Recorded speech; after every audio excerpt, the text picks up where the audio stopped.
since the panel has been cancelled and the affidavit of compliance of issue of advertisement by 31st May 2025 is to be filed, we may do the following timeline for that. আমি প্রথমেই teacher যারা আছেন তাদের কথাটা আগে বলবো। দুটো part আছে, একটা গ্রুপ সি গ্রুপ ডি আর একটা হচ্ছে টিচারদের পার্ট। আমি পরিষ্কার বলবো যে দেখুন, এটা আমরা করতে বাধ্য হচ্ছে, আমাদের করার যে ইচ্ছে ছিল মন থেকে তা নয়। আমরা চাই চাকরি হারারা সকলে চাকরি ফিরে পাক, যেটা প্রথম দিন থেকে আমরা বলেছি আপনাদের সাথে আছে। Issue of advertisement and file affidavit, যেহেতু 31শে মে লাস্ট ডেট করেছে আমাদের, 30শে মে কিন্তু এটা আমাদের করতে হবে। অ্যাডভার্টাইজমেন্টটা আমাদের করতে হবে 30শে মে, কারণ যেহেতু 31শে মে মধ্যে করতে বলেছে। তাহলে আমরা অ্যাডভার্টাইজমেন্ট করব। আমি কিন্তু আবার বলছি, অপশান কিন্তু ওপেন আছে রিভিউয়ের জন্য। রিভিউয়ে যেটা বলবে আমরা সেটাই মানব। কমেন্সমেন্ট অফ অনলাইন অ্যাপ্লিকেশন, এটা টাইম দেওয়া হয়েছে 16ই জুন পর্যন্ত। মানে যারা অনলাইনে অ্যাপ্লিকেশন করতে পারবেন 16ই জুন পর্যন্ত। Last date of online application 14ই জুলাই করা হয়েছে, হাতে সময় রাখা হয়েছে, যাতে রিভিউ হতে যদি টাইমটা বেশি লাগে সেই জন্য আমরা ইচ্ছা করেই 2 মাস হাতে টাইম রেখেছি। পাবলিকেশন অফ প্যানেল আমরা 15ই নভেম্বর করেছি, কারণ আমাদের ডিসেম্বরের মধ্যে করতে বলেছে। আর কাউন্সেলিং যেটা কমেন্সমেন্ট হবে সেটা 20শে নভেম্বর।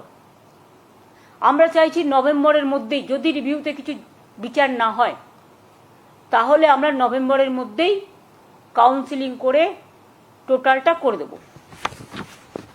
এখানে যা হয় সিস্টেম অনুযায়ী, যেহেতু কোর্ট বলে দিয়েছে, আমরা কিন্তু বলছি না এটা কোর্টের order. Written test, scrutiny, challenge, result publication, interview etcetera shall be completed in the mean time. সব প্রসেসই আমরা করে নেব যদি রিভিউতে কিছু আমরা বিচার না পাই। অ্যাডভার্টাইজমেন্ট যেটা করা হবে, advertisement may be made for the 24,203 such post হাইকোর্টের অর্ডার অনুযায়ী ডিম টু বি ভ্যাকেন্ট হয়ে আছে। যদিও তারা কাজ করছেন, তারা কাজ করে যান, তারা ডিসেম্বর পর্যন্ত মাইনে তো কনফার্ম করেছেও সুপ্রিম কোর্ট, আমরা তো অ্যাপিল করেছিলাম। সুতরাং তারা বেশি চিন্তা না করে তারা তাদের কাজ করে যান, আর আমাদের কাজও আমরা করে যাব। অ্যাডিশনাল তাছাড়াও এই 24,203 জন টিচার যেটা ভ্যাকেন্ট আছে সেটা সব মিলিয়ে, তাছাড়াও আরও অ্যাডিশনাল আমরা কিছু ভ্যাকেন্সিস ক্রিয়েট করেছি, কারণ আমাদের অনেক খালি পোস্ট আছে। আমি আপনাদের আগেই বলেছি 11,517 ভ্যাকেন্সিস ফর 9 and 10, এটা অ্যাডিশনাল, এবং 6,912 ফর 11 and 12 টিচারদের জন্য এক্সট্রা পোস্টও করা হচ্ছে। আর 571 জনের জন্য গ্রুপ সি এবং 1000 গ্রুপ ডির জন্যও করা হচ্ছে। তাহলে total vacancies propose to B filled up 44,203। মোট ভ্যাকেন্সিস 44,203।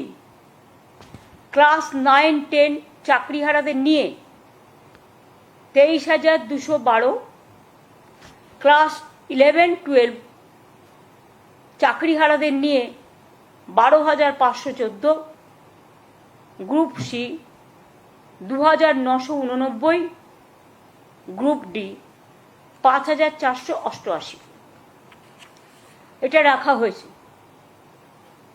যারা চাকরি করে এসছেন অথচ বয়স পেরিয়ে গেছে, এরকম তো অনেক কেস আছে। ধরুন ওদের একটা এজ লিমিট আছে, যারা অ্যাপ্লিকেশন করবেন এই চাকরির জন্য, চাকরিহারাদের চাকরি পাওয়ার ক্ষেত্রে, সেখানে তাদের একটা এজ রিল্যাক্সেশন করা হবে, অর্থাৎ তারা যেন প্রত্যেকেই পরীক্ষায় বসতে পারে, বয়সের জন্য সেটা আটকাবে না। প্রিয় দর্শক, আরও নিত্য নতুন ভিডিওর আপডেট পাওয়ার জন্য আমাদের ইউটিউব চ্যানেলটিকে লাইক, কমেন্ট, শেয়ার এবং সাবস্ক্রাইব করুন।